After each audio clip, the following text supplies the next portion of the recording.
Capítulo 15. Aprendendo sempre. 2 horas antes de organizar-se o cortejo fúnebre, estávamos a postos. A residência de Dimas enchia-se de pessoas gradas, além de apreciável assembleia de entidades espirituais. Jerônimo, resoluto, penetrou a casa, seguido de nós outros. Encaminhou-se para o recanto onde o recém-desencarnado permanecia abatido e sonolento, sob a carícia materna.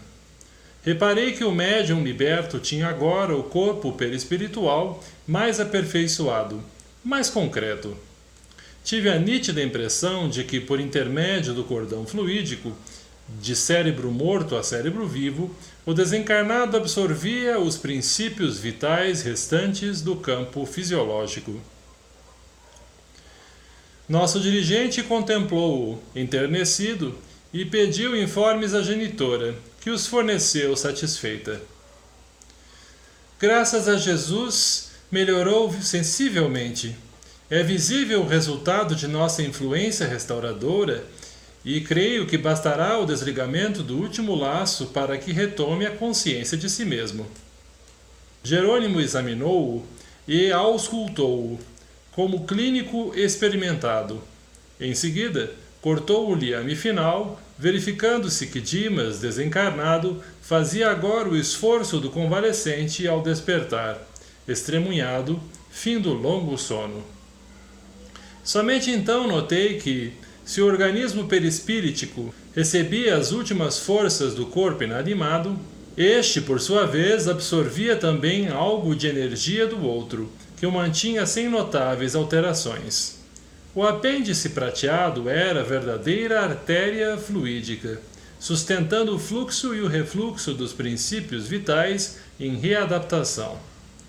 Retirada a derradeira via de intercâmbio, o cadáver mostrou sinais quase de imediato de avançada decomposição.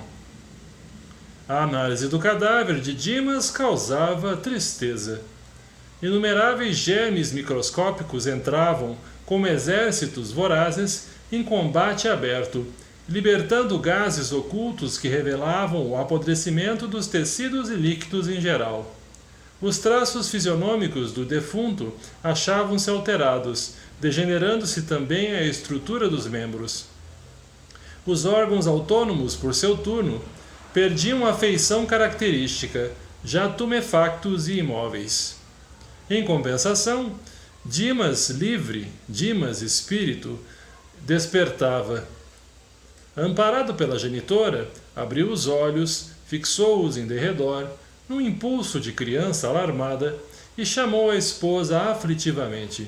Dormira em excesso, mas alcançara sensível melhora. Sentia a casa cheia de gente e desejava saber alguma coisa a respeito. A mãezinha, porém, afagando-o brandamente, acalmou-o, esclarecendo. Ouça, Dimas, a porta pela qual você se comunicava com o plano carnal, somático, cerrou-se com seus olhos físicos. Tenha serenidade, confiança, porque a existência no corpo físico terminou. O desencarnado não dissimulou a penosa impressão de angústia e fitou-a com amargurado espanto, identificando-a pela voz um tanto vagamente. Não me reconhece, filho? Bastou a pergunta carinhosa, pronunciada com especial inflexão de meiguice, para que o desencarnado se abraçasse à velhinha, gritando num misto de júbilo e sofrimento. Mãe! Minha mãe! Será possível? A anciã deteve-o ternamente nos braços e falou. Escute, refreie a emoção, que lhe será extremamente prejudicial. Sustente o equilíbrio diante do fato consumado. Estamos agora juntos numa vida mais feliz. Não tenha preocupações com os que ficaram. Tudo será remediado como convém no momento oportuno. Acima de qualquer pensamento que o incline à prisão no círculo que acabou de deixar, faça valer a confiança sincera e firme em nosso Pai Celestial. Oh, minha mãe, a esposa, os filhos! A sábia benfeitora, todavia, cortou-lhe as palavras, consolando-o. Os laços terrenos entre você e eles foram interrompidos. Restitua-os a Deus, certo de que o eterno Senhor da vida, a quem de fato pertencemos, permitirá sempre que nos amemos uns aos outros. Contemplou a Dimas através de espesso véu de pranto e, antes que ele anunciasse novas interrogações, falou a genitora carinhosa, apresentando-lhe Jerônimo, que acompanhava a cena comovido. Eis aqui o amigo que o desligou das cadeias transitórias. Em breve partirá você em companhia dele, buscando o socorro eficiente de que necessita. Embora atordoado, o filho esboçou silencioso gesto de contrariedade ante a perspectiva de nova separação do convívio materno, mas a velhinha interveio, acrescentando: Vim até você porque você me chamou, recorrendo à Mãe Divina. Contudo, não estou habilitada a lhe proporcionar ingresso em meus trabalhos, por enquanto. O irmão Jerônimo, todavia, é o orientador dedicado que conduzirá o serviço de sua restauração. Tenha confiança. Irei vê-lo quantas vezes for possível, até que nos possamos reunir noutro lar venturoso, sem as lágrimas da separação e sem as sombras da morte. Em seguida, sussurrou algumas palavras que somente Dimas pôde escutar e, sob funda emoção, viu desvencilhar-se dos braços maternos e avançar, cambaleante, para Jerônimo, osculando-lhe respeitosamente as mãos. O assistente agradeceu o carinhoso preito, de reconhecimento e amor, e de olhos marejados, explicou: Nada efetuamos aqui senão o dever que nos trouxe. Guarde o seu agradecimento para Jesus, o nosso benfeitor divino. O trabalhador recém-liberto trazia o olhar nevoado de pranto, entre a alegria e a dor, a saudade e a esperança. A devotada mãe amparou-o mais uma vez, animando-o. Dimas, congregam-se aqui diversos amigos seus, em manifestação inicial de regozijo pela sua vida. Entretanto, a sua posição é a do convalescente, cheio de cicatrizes a exigirem cuidado. Fale pouco e ore muito. Não se aflija, nem se lastime. Por hoje, não pergunte mais nada, meu filho. Seja dócil, sobretudo, para que nosso auxílio não seja mal interpretado pela visão deficiente que você traz da esfera obscura. Acompanharemos seus despojos até a última morada, a fim de que você faça exercício preliminar para a grande viagem que levará a efeito, dentro de breves minutos, sustentado pelos nossos amigos, a caminho do restabelecimento. Não tema, pois, já se preparou para receber-nos a cooperação, semeando bem em longos anos de atividades espiritistas. Não dê guarida ao medo, que sempre estabelece perigosas vibrações de queda em transições como a em que você se encontra.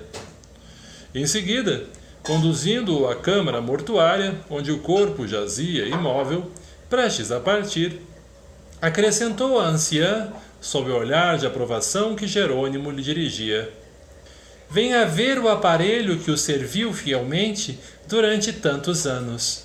Contemple-o com gratidão e respeito. Foi seu melhor amigo, companheiro de longa batalha redentora. E como a viúva e os filhos chorassem lamentosamente, advertiu: Deploro os sentimentos negativos a que se recolhem os seus entes amados, despercebidos das realidades do espírito. Não se detenha, Dimas, nas lágrimas que derramam, absorvidos em devastadora incompreensão. Este pranto e estas exclamações angustiosas não traduzem a verdade dos fatos. Você sabe agora, mais que nunca, que a imortalidade é sublime. Nunca houve adeus para sempre, na sinfonia imorredora da vida. Abstenha-se, pois, de responder, por enquanto, às arguições que sua mulher e seus filhos dirigem ao cadáver. Quando você estiver refeito, voltará a auxiliá-los, consagrando-lhes ainda e sempre inestimável amor. Dimas procurou conter-se ante a perturbação geral do ambiente doméstico e, Vacilante, debruçou-se sobre o ataúde, vertendo grossas lágrimas. Via-se-lhe o inaudito esforço para manter serenidade naquela hora. Rente a ele, a esposa proferia frases de intensa amargura. Todavia, em obediência às recomendações maternas, ele guardava discreta atitude de tristeza e enternecimento. Notei que Dimas sentia dificuldade para concatenar raciocínios, porque tentou em vão articular uma prece em voz alta. Percebendo-lhe o intenso desejo, aproximou-se Jerônimo de sensível irmão encarnado, então presente, tocou-lhe a fronte com a destra luminosa, e o companheiro, declarando sentir-se inspirado, levantou-se e pediu permissão para pronunciar breve súplica, no que foi atendido e acompanhado por todos. Sob a influência do orientador espiritual, o companheiro orou sentidamente. Verifiquei que Dimas experimentava imensa consolação, graças ao gesto amigo de Jerônimo. Logo após, ante as exclamações dolorosas dos familiares, o ataúde foi cerrado e iniciou-se o préstito silencioso. Seguimos, ao fim do cortejo, em número superior a 20 entidades desencarnadas, inclusive o irmão recém-liberto. Abraçada a genitora, Dimas, em passos incertos e vagarosos, ouvia-lhe discretas exortações e sábios conselhos.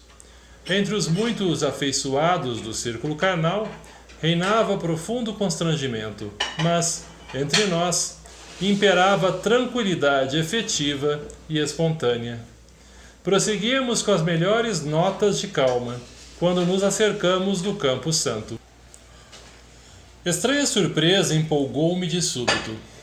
Nenhum dos meus companheiros, exceção de Dimas, que fazia visível esforço para sossegar a si mesmo, exteriorizou qualquer emoção diante do quadro que víamos. Mas não pude sofrear o espanto que me tomou o coração.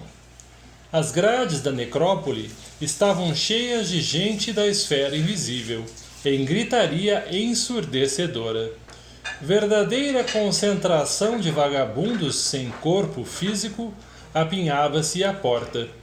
Endereçavam ditérios e piadas a longa fila de amigos do morto. No entanto, ao perceberem a nossa presença, mostraram carantonhas de enfado, e um deles, mais decidido, depois de fitar-nos com desapontamento, bradou aos demais: "Não adianta, é protegido." Voltei-me preocupado e indaguei do padre Hipólito que significava tudo aquilo. O ex-sacerdote não se fez de rogado. "Nossa função, acompanhando os despojos", esclareceu ele afavelmente, "não se verifica apenas no sentido de exercitar o desencarnado para os movimentos iniciais da libertação. Destina-se também à sua defesa. Nos cemitérios costuma congregar-se compacta fileira de malfeitores, atacando vísceras cadavéricas para subtrair-lhes resíduos vitais." Ante a minha estranheza, Hipólito considerou: "Não é para admirar. O Evangelho, descrevendo o encontro de Jesus com endemoniados, refere-se a espíritos perturbados que habitam entre os sepulcros." Reconhecendo minha inexperiência no trato com a matéria religiosa, Hipólito continuou: "Como você não ignora, as igrejas dogmáticas da crosta terrena possuem erradas noções acerca do diabo, mas, inegavelmente, os diabos existem. Somos nós mesmos quando, desviados dos divinos desígnios, pervertemos o coração e a inteligência na satisfação de criminosos caprichos." "Oh, que paisagem repugnante!" exclamei surpreendido, interrompendo a instrutiva explanação. "É verdade", concordou o interlocutor. "É quadro deveras ascoroso. Todavia, é reflexo do mundo, onde também nós nem sempre fomos leais filhos de Deus." A observação me satisfez integralmente. Entramos. Logo após, ante meus olhos atônitos, Jerônimo inclinou-se piedosamente sobre o cadáver, no ataúde momentaneamente aberto antes da inumação, e, com passes magnéticos longitudinais, extraiu todos os resíduos de vitalidade, dispersando-os, em seguida, na atmosfera comum, por meio de processo indescritível na linguagem humana, por inexistência de comparação analógica, para que inescrupulosas entidades inferiores não se apropriassem deles. Completada a curiosa operação, tive minha atenção voltada para gemidos lancinantes, emitidos de zonas diversas daquela moradia respeitável, agora semelhante a vasto necrotério de almas. Jerônimo entrara em conversação com vários colegas, enquanto a maioria dos companheiros encarnados, em obediência à tradição, atiraram a clássica pazinha de cal ou poeira sobre o envoltório entregue à profunda cova. Impressionado com os soluços que ouvia em sepulcro próximo, fui, irresistivelmente, levado a fazer uma observação direta. Sentada sobre a terra fofa, infeliz mulher desencarnada, aparentando 36 anos aproximadamente, mergulhava a cabeça nas mãos, lastimando-se em tom comovedor. Compadecido, toquei-lhe a espádua e interroguei. Que sente, minha irmã? Que sinto? Gritou ela, fixando em mim grandes olhos de louca. Não sabe? Oh, o senhor chama-me de irmã. Quem sabe me auxiliará para que minha consciência torne a si mesma? Se é possível, ajude-me, por piedade. Não sei diferenciar o real do ilusório. Conduziram-me à casa de saúde e entrei neste pesadelo que o senhor está vendo. Tentava erguer-se debalde e implorava, estendendo-me as mãos. Cavalheiro, preciso regressar. Conduza-me, por favor, à minha residência. Preciso retornar ao meu esposo e ao meu filhinho. Se este pesadelo se prolongar, sou capaz de morrer. Acorde-me, acorde-me. Pobre criatura!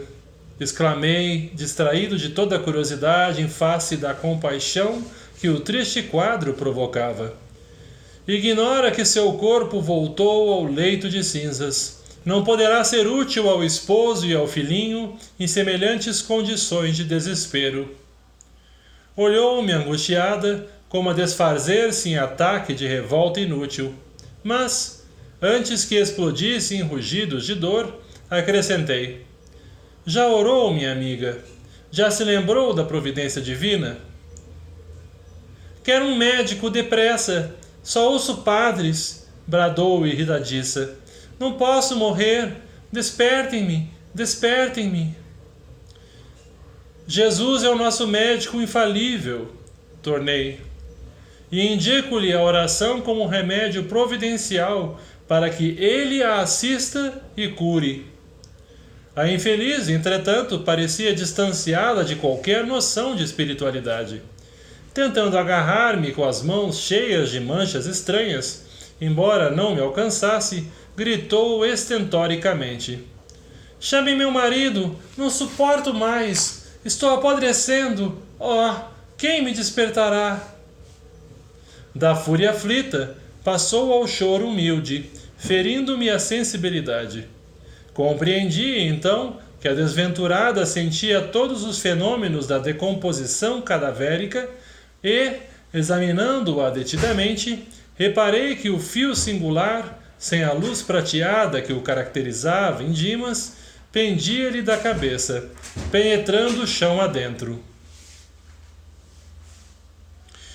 Ia exortá-la de novo, recordando-lhe os recursos sublimes da prece, quando de mim se aproximou simpática figura de trabalhador, informando-me com espontânea bondade. Meu amigo, não se aflija. A advertência não me soou bem aos ouvidos. Como não me preocupar diante de infortunada mulher que se declarava esposa e mãe? Como não tentar arrancá-la à perigosa ilusão? Não seria justo consolá-la, esclarecê-la? Não contive a série de interrogações que me afloraram do raciocínio à boca. Longe de o interpelado perturbar-se, respondeu-me tranquilamente. Compreendo-lhe a estranheza. Deve ser a primeira vez que frequenta um cemitério como este. Falta-lhe experiência. Quanto a mim, sou do posto de assistência espiritual à necrópole. Desarmado pela serenidade do interlocutor, renovei a primeira atitude. Reconheci que o local, não obstante repleto de entidades vagabundas, não estava desprovido de servidores do bem. Somos 4 companheiros apenas, prosseguiu o informante. E, em verdade, não podemos atender a todas as necessidades aparentes do serviço. Creia, porém, que zelamos pela solução de todos os problemas fundamentais.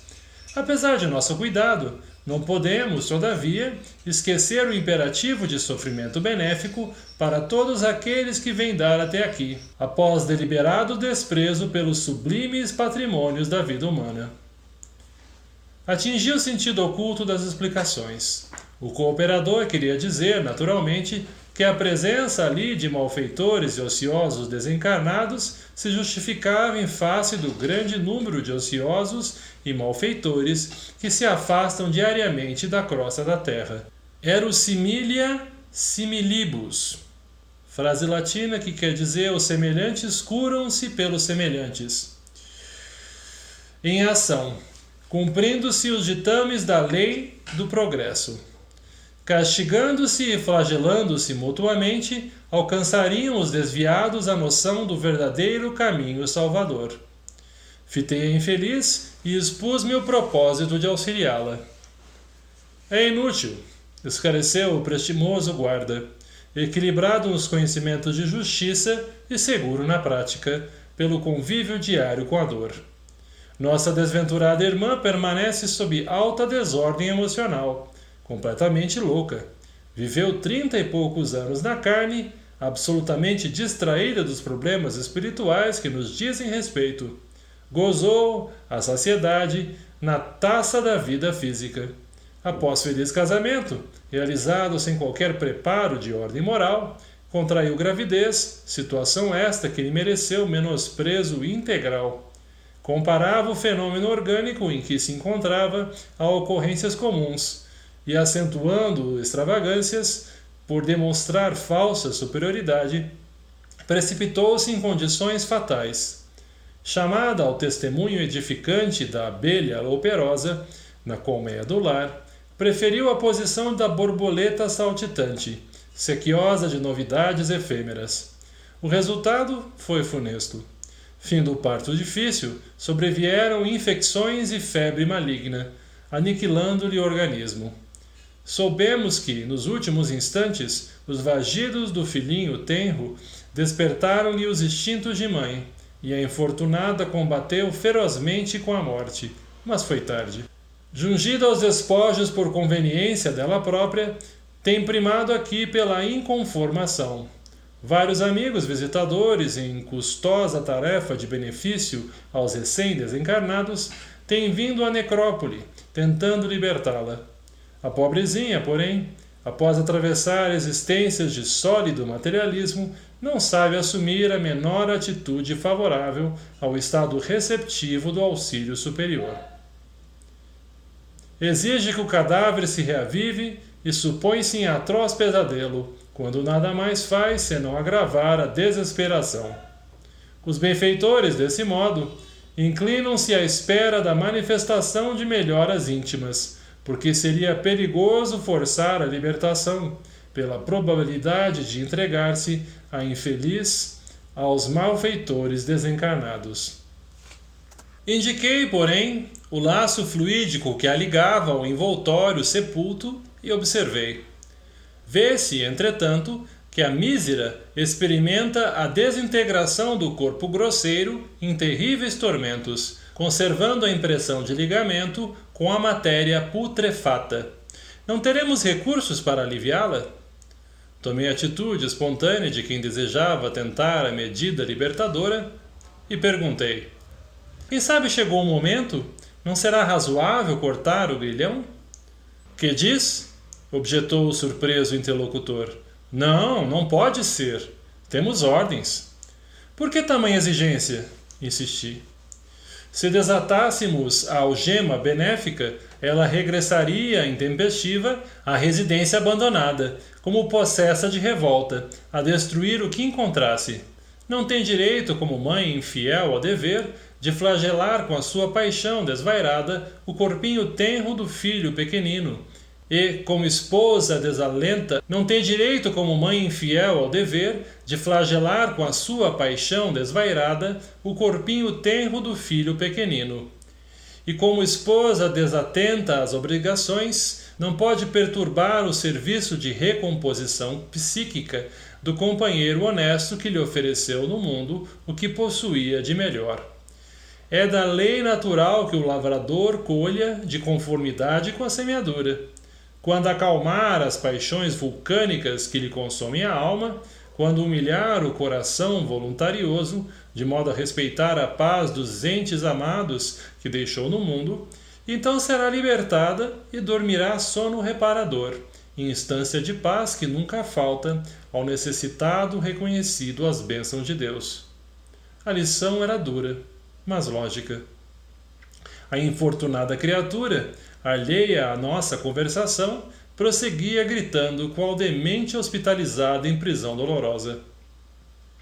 Tentei ampliar as minhas observações, mas o servidor chamou-me a outras zonas, de onde partiam gemidos estridentes. São vários infelizes na vigília da loucura, disse, calmo. E designando um velhote desencarnado, de cócoras sobre a própria campa, acrescentou: venha e escute-o. Acompanhando meu novo amigo, reparei que o sofredor mantinha-se igualmente em ligação com o mundo. Ai, meu Deus, dizia, quem me guardará o dinheiro? Quem me guardará o dinheiro? Observando-nos a aproximação, rogava súplice. Quem são? Querem roubar-me. Socorram-me! Socorram-me! Debalde enderecei-lhe palavras de encorajamento e consolação. Não ouve, informou o sentinela obsequioso. A mente dele está cheia das imagens de moedas, letras, cédulas e cifrões. Vai demorar-se bastante na presente situação e, como vê, não podemos em sã consciência facilitar-lhe a retirada, porque iria castigar os herdeiros e exorzi-los diariamente. Porque não pudesse dissimular o espanto que me tomara o coração, o servidor otimista acentuou. Não há motivo para tamanho assombro. Estamos diante de infelizes, aos quais não falecem proteção e esperança, porquanto outros existem tão acentuadamente furiosos e perversos que, do fundo escuro do sepulcro, se precipitam nos tenebrosos despenhadeiros das esferas subcrostais, tal o estado deplorável de suas consciências, atraídas para as trevas pesadas. Sem fugir ao padrão de tranquilidade do colaborador cônscio do serviço a realizar, acrescentou: segundo concluímos, se há alegria para todos os gostos, há também sofrimento para todas as necessidades. Nesse instante, Jerônimo chamou-me a postos. Agradeci ao amável informante, profundamente emocionado pelo que vira, e despedi-me incontinente. Esvaziara-se de companheiros encarnados a necrópole, e o próprio coveiro dirigia-se à saída. Foi comovente o adeus entre Dimas e a genitora, que prometeu visitá-lo sempre que possível. Após agradecimentos mútuos e recíprocos votos de paz, sentimos-nos, enfim, em condições de partir por nossa vez. Antes, porém, minha curiosidade inquiridora desejava entrar em ação. Como se sentiria Dimas agora? Não seria interessante consultar-lhe as opiniões e os informes? Testemunho valioso poderia fornecer-me para qualquer eventualidade futura de esclarecer a outrem. Em minha esfera pessoal de observação, não pudera colher pormenores, uma vez que a morte me surpreendera em absoluto alinhamento das teses de vida eterna. E, no derradeiro transe carnal, minha inconsciência fora completa. Nosso dirigente percebeu-me o propósito e falou bem-humorado. Pode perguntar a Dimas o que você deseja saber. Manifestei-lhe reconhecimento, enquanto o recém-liberto aqueceu, bondoso, aos meus desejos. Sente ainda os fenômenos da dor física? Comecei. Guardo integral impressão do corpo que acabei de deixar, respondeu ele delicadamente. Noto, porém, que ao desejar permanecer ao lado dos meus e continuar onde sempre estive durante muitos anos, volto a experimentar os padecimentos que sofri. Entretanto, ao conformar-me com os superiores desígnios, sinto-me logo mais leve e reconfortado. Apesar da reduzida fração de tempo em que me vejo desperto, já pude fazer semelhante observação. E os 5 sentidos? Tenho-os em função perfeita. Sente fome? Chego a notar o estômago vazio e ficaria satisfeito se recebesse algo de comer, mas esse desejo não é incômodo ou torturante. E sede? Sim, embora não sofra por isso. Ia continuar o curioso inquérito, mas Jerônimo, sorridente, desarmou minha pesquisa, asseverando: Você pode intensificar o relatório das impressões quanto deseje, interessado em colaborar na criação da técnica descritiva da morte.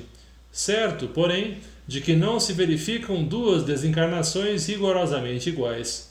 O plano impressivo depende da posição espiritual de cada um. Sorrimos todos ante meus impulsos juvenis de saber e, amparando Dimas carinhosamente, efetuamos, satisfeitos, a viagem de volta.